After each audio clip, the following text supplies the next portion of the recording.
Occasion ఏదైనా location ఎక్కడైనా తెలుగువారి వేడుక అంటే ఆలివ్ మిఠాయి ఉండాల్సిందే. మిఠాయి అంటే ఆలివ్.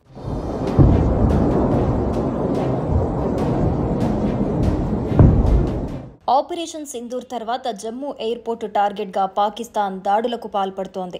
గురువారం రాత్రి ఆత్మాహుతి డ్రోన్లతో పాక్ దాడులకు దిగింది. ఎయిర్పోర్టుకు సమీపంలో 2 శక్తివంతమైన పేలుళ్ల శబ్దాలు వినిపించాయి. పాకిస్తాన్ దాడులను భారత బలగాలు సమర్థవంతంగా తిప్పికొడుతున్నాయి. పాక్కు చెందిన డ్రోన్లను ఇండియన్ ఆర్మీ కూల్చివేసింది. ఈ క్రమంలో సరిహద్దు గ్రామాల ప్రజలను సైరన్లతో భారత సైన్యం అప్రమత్తం చేసింది.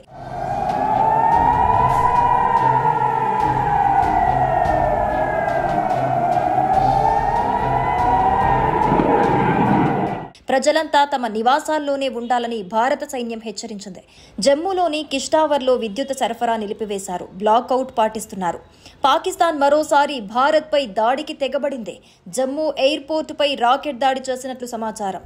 ఇప్పటికే జమ్మూ నగరమంతా బ్లాక్అవుట్ ప్రకటించారు. ప్రజలందరూ ఇళ్లలోనే ఉండాలని సైన్యం సైరన్ మోగించింది. పాకిస్తాన్ నుంచి వస్తున్న డ్రోన్లను భారత సైన్యం పేల్చేసింది. భారత్ చేసిన ఆపరేషన్ సింధూర్ తర్వాత పాకిస్తాన్ పిచ్చిగా ఎదురుదాడికి దిగుతోంది. ఎప్పటికప్పుడు భారత సైన్యం పాక్ దాడిని తిప్పికొడుతోంది. అయితే జమ్మూ ఎయిర్పోర్టుపై రాకెట్ దాడికి సంబంధించి మరిన్ని వివరాలు తెలియాల్సి ఉంది.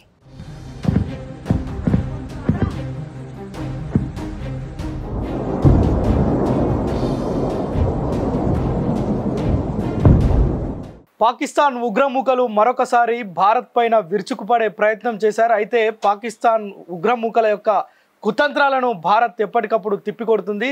ఏదైతే పెహల్గామ్కు సంబంధించి పెహల్గామ్ దాడుల్లో 26 మంది చనిపోయిన తర్వాత, ఏదైతే భారత పర్యాటకులు మృతి చెందిన తర్వాత భారత్ ఎప్పుడైతే ప్రతీకార చర్య తీసుకుందామని వెయిట్ చేసి సరిగ్గా నిన్న రాత్రి మొత్తం పాకిస్తాన్ పైన 9 చోట్ల దాడులు చేసి దాదాపు 100 మందికి పైగా ఉగ్రవాదులను మట్టుబెట్టింది. దీంతో నిద్రపడతలేదు పాకిస్తాన్కి. మరొకసారి భారత్ను అంటే కయ్యానికి గాలు దూవడమే కాదు, కయ్యానికి కాలు దువ్వుతూనే మన పైన బుల్లెట్ల వర్షం కురిపిద్దామని భారతదేశం పైన ఆ యొక్క జమ్మూ కాశ్మీర్, రాజస్థాన్, పంజాబ్ తదితర ప్రాంతాలపైన బుల్లెట్ల వర్షం కురిపించేందుకు కుట్రలు చేస్తుంది పాకిస్తాన్. ఈ నేపథ్యంలోనే భారత్ వారి యొక్క కుట్రలన్నింటినీ తిప్పికొడుతుంది. ప్రస్తుతం మనం చూస్తే ఇప్పటికు ఆపరేషన్ సింధూర్ ప్రారంభించిన తర్వాత పాకిస్తాన్ మరొకసారి తమ బుల్లెట్లకు పదును పెట్టి బుల్లెట్లను భారత్ పైన ఎక్కుపెట్టింది. కానీ వాటన్నిటికీ ధీటైన సమాధానం ఇస్తుంది భారత ఆర్మీ. ప్రస్తుతం జమ్మూ కాశ్మీర్తో పాటు కుప్వారా, పంజాబ్, పుంచ్ ప్రాంతాల్లో పాకిస్తాన్కి సంబంధించిన మిసైల్స్ వర్షం కురిపిస్తుంది. అయినప్పటికీ కూడా భారత ఆర్మీ వాటన్నిటిని ధీటుగా తిప్పికొడుతుంది. మన దగ్గర ఉన్న అత్యాధునికమైన ఏదైతే ఆయుధాలు ఉన్నాయో వాటన్నిటిని ఉపయోగించి పాక్ సంబంధించిన ఆ యొక్క బుల్లెట్లను మనం తిప్పికొడుతున్నాం. మరోవైపు సుదర్శన చక్రం మన దగ్గర ఉన్న అద్భుతమైన ఆయుధం. అవి మొత్తం కూడా పాక్కు సంబంధించిన డ్రోన్లు, ఏవైతే ఆత్మాహుతి డ్రోన్స్తో పాక్ జమ్మూ కాశ్మీర్, పంజాబ్, రాజస్థాన్ ఆ యొక్క మొత్తం ఎల్ఓసి మనం ఆ ప్రాంతం మొత్తం కూడా దాడులు చేస్తున్న పరిస్థితి. అయితే వాటన్నిటిని సుదర్శన చక్రంతో తిప్పికొట్టింది. ఎక్కడికక్కడ దాదాపు 9 రకాల మిసైల్స్ని ఈరోజు భారత ప్రభుత్వం, భారత సర్కార్ కావచ్చు, భారత ఆర్మీ తమ నైపుణ్యాలతోటి, శక్తియుక్తులతోటి నేలమట్టం చేసింది. మనం అయితే ప్రస్తుతం జమ్మూ కాశ్మీర్, పంజాబ్, అదేవిధంగా రాజస్థాన్ తదితర ప్రాంతాల్లో మనం చెప్పుకున్నట్లుగా కుప్వారా, పంజాబ్, పుంజు ఈ ప్రాంతాల్లో మొత్తం కూడా బ్లాక్అవుట్ నిర్వహిస్తున్నారు. అధికారులు ఎవ్వరు కూడా ప్రజలు బయటికి రావద్దని హెచ్చరిస్తున్నారు. ఎక్కడికక్కడ సహాయక చర్యలు చేపడుతున్నారు. ఎందుకంటే సామాన్య ప్రజలను టార్గెట్ చేస్తూ పాకిస్తాన్ ఉగ్ర అంటే మొత్తం కూడా పిచ్చి కుక్కలాగా వ్యవహరిస్తుంది పాకిస్తాన్ ప్రస్తుతం. అంటే సామాన్యమైన ప్రజలను టార్గెట్ చేసేందుకు, సామాన్యమైన ప్రజలపైన దాడి చేసేందుకు కుట్ర చేస్తుంది. వారిపైన బుల్లెట్లు ఎక్కువ పెడుతుంది. ప్రస్తుతం జమ్మూ కాశ్మీర్లో ఉన్న ఎయిర్పోర్ట్ పైన కూడా పాక్ సంబంధించిన రాడర్లు దాడికి తెగబడ్డాయి. వాటిని కూడా మన భారత ఆర్మీ తిప్పికొట్టింది. ప్రస్తుతం ప్రజలంతా ఇండ్లలోనే సురక్షితంగా ఉండాలని చెప్పి ప్రభుత్వం కావచ్చు, స్థానికంగా ఉన్న ఏదైతే పంజాబ్ కావచ్చు, జమ్మూ కాశ్మీర్ కావచ్చు, రాజస్థాన్ కావచ్చు, సరిహద్దు ప్రాంతాల్లో ఉన్న అధికారులంతా ప్రజలను అప్రమత్తం చేసిరు.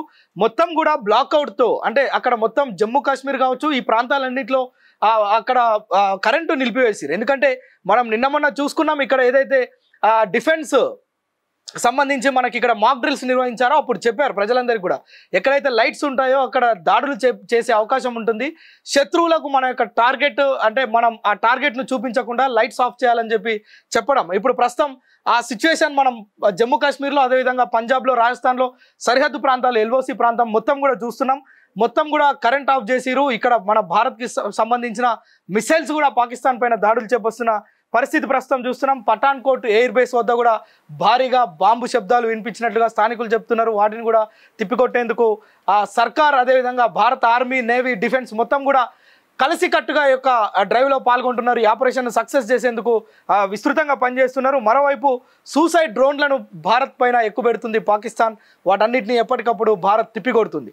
అయితే ప్రస్తుతం మన భారత సరిహద్దు ప్రాంతాల్లో మొత్తం కూడా చాలా ఉద్రిక్తమైన పరిస్థితి నెలకొంది. ఎందుకంటే ఆపరేషన్ సింధూర్ పూర్తవగానే ఆపరేషన్ సింధూర్ 2ను కూడా ప్రారంభిస్తారనే ఒక వార్తలు చక్కర్లు కొట్టాయి. ఈ నేపథ్యంలోనే పాక్ మరొకసారి, అంటే పాక్ వైఖరి ఎట్లా ఉందంటే ప్రస్తుతం నిద్ర పట్టని పరిస్థితి.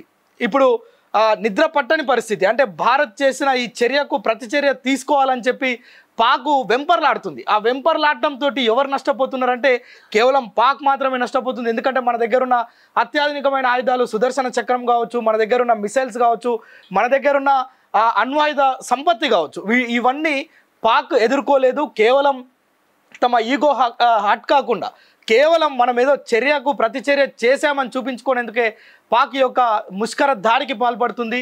సామాన్యమైన ప్రజలపైన, సామాన్యమైన ప్రజలను బెంబేలెత్తించే విధంగా వ్యవహరిస్తుంది. అయితే ప్రతి క్షణం భారత సైన్యం కావచ్చు, భారత ఆర్మీ కావచ్చు, భారత నేవీ కావచ్చు, భారత డిఫెన్స్ కావచ్చు, ఎప్పటికప్పుడు క్షణం చూస్తూనే ఉంది. పాక్ వైఖరిని ఎప్పటికప్పుడు తిప్పికొడుతుంది. పాక్కు సంబంధించిన ఏదైతే డ్రోన్స్ కావచ్చు, వారికి సంబంధించిన మిసైల్స్ను కూడా దాదాపు 400 కిలోమీటర్ల పైననే వాటన్నిటిని బ్లాస్ట్ చేస్తుంది. మనకున్న మేధా సంపత్తి కావచ్చు, మనకున్న ఆయుధ సంపత్తి కావచ్చు. మన దగ్గర మన ఆర్మీని తక్కువ అంచనా వేసింది కావచ్చు పాకిస్తాన్. పదే అంటే పహల్గామ్లో జరిగిన దాడి తర్వాత భారత్ ఆచితూచి కేవలం 9 ఏదైతే ఉగ్రవాద శిక్షణ శిబిరాలు ఉంటాయో అక్కడ మాత్రమే దాడికి తెగబడింది. దాడి చేసింది, ప్రతీకార చర్య అని చెప్పింది, పాకిస్తాన్కి ముందే హెచ్చరించిన తర్వాతే ఈ యొక్క దాడి చేసింది. కానీ పాకిస్తాన్ మాత్రం నిద్ర పట్టని పరిస్థితిలో ఆ యొక్క ఎలాంటి నిర్ణయాలు తీసుకుంటుందో తెలియకుండా అక్కడున్న ప్రజలు బిక్కుబిక్కుమంటున్న పరిస్థితి. ఇక్కడున్న సామాన్యమైన ప్రజలపైన తమ బుల్లెట్ల వర్షాన్ని కురిపిస్తూ వారేదో ఈగోని సాటిస్ఫై చేసుకునే పరిస్థితిలో పాకుంది. అయితే వాటన్నిటిని కూడా ప్రస్తుతం భారత ఆర్మీ మొత్తం కూడా తిప్పికొడుతుంది. ఇంకొక చూడొచ్చు మనం దాదాపు 1 గంట నుంచి అక్కడ మొత్తం సైనిక చర్య, ఏదైతే సైనికుల మధ్య యుద్ధ వాతావరణం అయితే నెలకొంది, వాటన్నిటిని కూడా ఎప్పటికప్పుడు భారత ప్రభుత్వం పర్యవేక్షిస్తుంది. అయితే ప్రస్తుతం పాక్కు చెందిన F-16 యుద్ధ విమానంతో పాటు అదేవిధంగా JF-17S యుద్ధ విమానాన్ని, మొత్తం ఈ 3 విమానాన్ని కూడా భారత ఆర్మీ తిప్పికొట్టింది. వాటిని బ్లాస్ట్ చేసింది. గాల్లో వస్తున్న ఆ యొక్క 3 యుద్ధ విమానాలను కూడా గాల్లోనే మట్టుపెట్టింది భారత ఆర్మీ. ప్రస్తుతం అమృత్సర్ కావచ్చు, రాజస్థాన్ కావచ్చు, అక్కడ మొత్తం కూడా బ్లాక్అవుట్ పరిస్థితి ఉంది. బ్లాక్అవుట్ నిర్వహిస్తున్న పరిస్థితి, మొత్తం కూడా కరెంట్ ఆఫ్ చేసిరు. ప్రజలను ఎవరిని అత్యవసరం పరిస్థితులు ఉన్నా కానీ బయటికి రావద్దని తీవ్రమైన హెచ్చరికలు అయితే జారీ చేసిరు. మనం చూసాం నిన్న ఏదైతే డిఫెన్స్ మాక్ డ్రిల్ ఉందో అక్కడ సైరన్ మోగుతుంది అని మనం విన్నాం. అయితే యుద్ధ సైరన్లు ప్రస్తుతం పంజాబ్, రాజస్థాన్, జమ్మూ కాశ్మీర్, ఎల్ఓసి ప్రాంతాల్లో మొత్తం కూడా ఆ యొక్క ఇది మొత్తం కూడా యుద్ధ సైరన్లు మోగుతున్న పరిస్థితి. ప్రజలంతా అలర్ట్ అవుతున్నారు. ఎవరు కూడా ఊహించలే ఈ పరిస్థితిని. వారంతా కూడా సామాన్యంగా తమ పనుల కోసం బయటకు వచ్చిన వారంతా మనం విజువల్స్లో చూడొచ్చు. పూర్తిగా ఒక్కసారిగా వారంతా బండ్లు తిప్పుకొని ఇంటికి వెళ్తున్న పరిస్థితి. జమ్మూ కాశ్మీర్ కావచ్చు, పంజాబ్ కావచ్చు, రాజస్థాన్ కావచ్చు, ఈ సరిహద్దు ప్రాంతాలన్నీ కూడా, తీర ప్రాంతాలన్నిటి కూడా పాక్ టార్గెట్ చేసిందని అయితే మనకు స్పష్టంగా తెలుస్తుంది.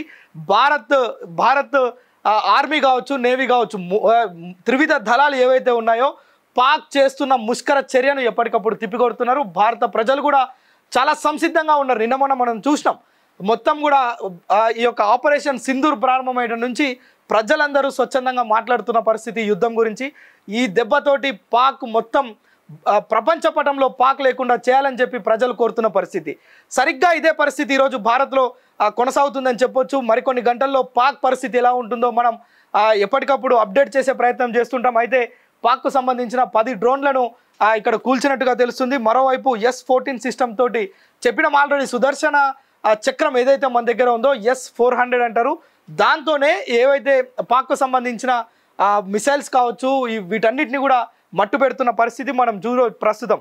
అమెరికాకు చెందిన F-16ను గతంలోనే పాక్ కొనుగోలు చేసింది. పాక్ దగ్గర F-16 యుద్ధ విమానాలు ఒక 2-3 ఉన్నాయి. ప్రస్తుతం వాటిలో రెండింటిని భారత్ సమూలంగా నాశనం అయితే చేసింది. ఇక చూడాలి, ఈ రాత్రి మొత్తం కూడా భారత్ పాకిస్తాన్ మధ్య మొత్తం యుద్ధమే జరుగుతుంది. ఈ యుద్ధానికి సంబంధించి ఎప్పటికప్పుడు అప్డేట్ చేసే ప్రయత్నం చేస్తాం. మరోవైపు పాకిస్తాన్కి సమీపంలో ఉన్న బైస్మెల్లార్ ప్రాంతం పైన కూడా పాక్ విరుచుకుపడుతుంది. అక్కడ కూడా భారత ఆర్మీ కట్టుదిట్టమైన ఎదురుదాడి చేస్తుంది పాకిస్తాన్ మీద. ఎప్పటికప్పుడు చాలా కట్టుదిట్టమైన ఏర్పాట్లు చేయడమే కాదు, చాలా అప్రమత్తతో ఉండి ప్రజలెవరికి కూడా ఇబ్బంది కాకుండా భారత ఆర్మీ, నేవీ, డిఫెన్స్ 3 సంయుక్తంగా ఈ యొక్క యుద్ధాన్ని ఎదుర్కొంటున్నాయి. ఈ యొక్క పాక్ ముష్కరుల దుశ్చర్యను అడ్డుకుంటున్నాయి.